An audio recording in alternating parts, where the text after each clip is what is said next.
I'll just be opening drawers. It's nothing major. Oh my, okay, fine. Here are 6 horror games that made our skin crawl.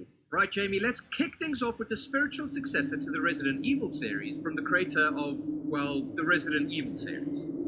Our opinions may be slightly mixed on the series, but The Evil Within 1 and 2 certainly never failed to make my skin. How about yours? I found it especially creepy. Yeah, you know what's even creepier? That we've gone 2 for 1 in this entry, straight out the gate. Both games in the series toy with the idea of a virtual reality, created from the interlinked brains of the game's characters. Yeah, it's a pretty bonkers premise, sure, but it did allow the developers Tango Gameworks to design some of the most mind-bending dream logic levels and grotesque monster design in a horror game for years. You don't seem convinced, Jamie. It's because I've actually shat myself, Chris, and I find that if I talk, it adds unnecessary pressure to that part of my body. I don't want any leakage or seepage. But I'm with you on that one. Yeah. Okay, take the Laura enemy from the first game. I'd rather not. Well, maybe. A few drinks. Anything's possible. This creepy, mutated, long-haired woman chases you down by running around on its extra limbs. It can only be taken down with fire. The second game ups the ante even further, even more freakish designs. The Obscura enemy is literally just 5 legs and an old-timey camera stitched together, and it hunts you down relentlessly throughout a segment of one of the game's chapters. If you still don't have nightmares yet, what about this boss? The Guardian is an incomprehensible mass of heads with a buzzsaw for an arm. I mean, who comes up with this stuff? Jonesy? Do you know who partly comes up with this stuff? Yeah? That chick everyone fell in love with at E3. She doesn't work at Tango anymore. Look, both games are fantastic for allowing players to choose how they want to play, with open-ended levels and an open-ended upgrade system for weapons and skills. That's right, I said open-ended twice, because that's how open-ended it is. The end is open. But okay, look, yes, I will level with you. The first game is definitely heavier on the action gameplay. If you want spooks, play the sequel, sure. It's a far more cohesive take on the survival horror genre. Based on a series of Russian novels, the Metro series has always been pretty scary. Oh yeah, I guess it has been, yeah. And Metro Exodus, the latest entry in this post-apocalyptic, post-nuclear nightmare world, is no exception. Post-apocalyptic, post-nuclear nightmare world. Yeah. Those are all words that I said, and you said them again. Once again, we're playing Artyom. Oh, I like it. Artyom. You have to read the rest of this entry in that accent now. No, I'm going to offend someone. Once again, we're playing Artyom, the silent Russian protagonist, in an entry less interested this time in the titular metro tunnels than in an expansive open world and survival gameplay. But just because we're not trapped on the tube like our worst commuting nightmares doesn't mean Exodus shies away from forcing players into tight spots. Oh yeah, tight spots, yeah, yeah. Small caves and little sort of alcoves and tiny small underground areas. Hey, dude, call it whatever you want to call it. I know what you're on about. Don't know if you do. Take one mission where Artyom needs to explore an abandoned communications tower filled with swarms of spider bugs. These pollinating scorpion spider hybrid monstrosities are everywhere and sure to freak out any arachnophobe, like me. And me. Fuck spiders. Yeah, I swear. They're deathly intolerant to light, so all you need to do is point your flashlight their way. Except your flashlight's effectiveness diminishes over time, and the only way to recharge it is to swap from your primary weapon to do so. Yeah, you gotta do that. Just when you think it can't get worse, the only way to progress is to go through the tight air filled with even more of the nasties, and just as many potential corners for them to jump at you from. Gross. And it's not just the sci-fi monsters that make Exodus a tense experience though. Sometimes human encounters are just as terrifying. If you pick up a transmission inviting you into a derelict and seemingly abandoned bunker, maybe ignore it. Oh shit, that's where I went wrong. Yeah, Chris and I didn't ignore it, and nearly ended up being the next meal for a cabal of cannibals hungry for our flesh. It doesn't matter if you prefer obvious and loud horror or subtle, creepy horror that gets under your skin, Metro Exodus has you covered.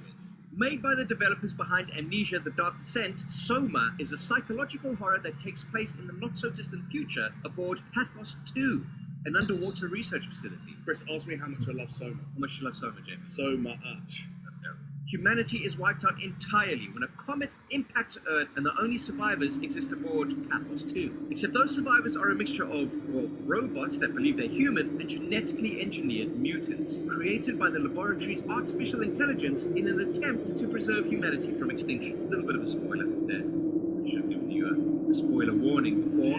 But hey, you know what? This is Alltime Gaming. We don't give a shit. We're placed in control of Simon Jarrett, who regains consciousness in the subsurface lab after his consciousness is downloaded into the modified corpse of one of the lab's employees. Taking cues from Amnesia before it, Soma follows similar beats, evading enemies out to kill you by memorizing their patterns and progressing through a brilliantly told sci-fi narrative about saving the remnants of humanity. See, that's where I disagree with Soma. I say let us all burn.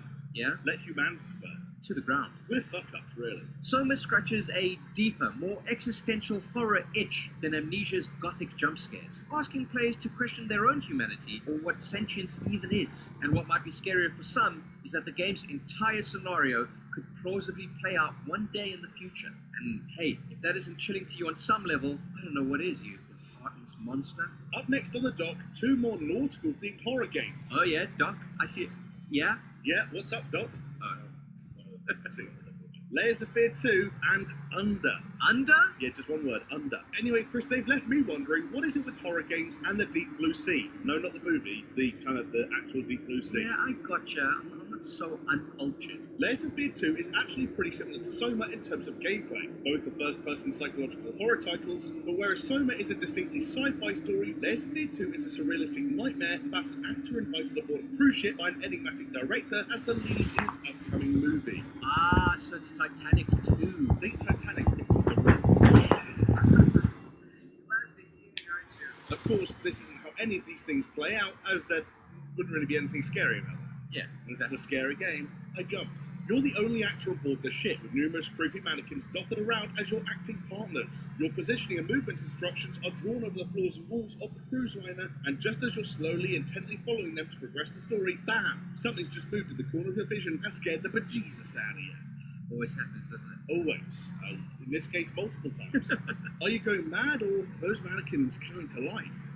You going mad? No, attention is needed, Chris. It's a video game. Oh, right, yeah. Easy mistake to make. I did forget about that, yeah. These scares only get worse as you continue the story, with chase sequences down confined, creaking corridors in the ship's underbelly, all playing into a plot that slowly unravels the protagonist's dark and disturbing past.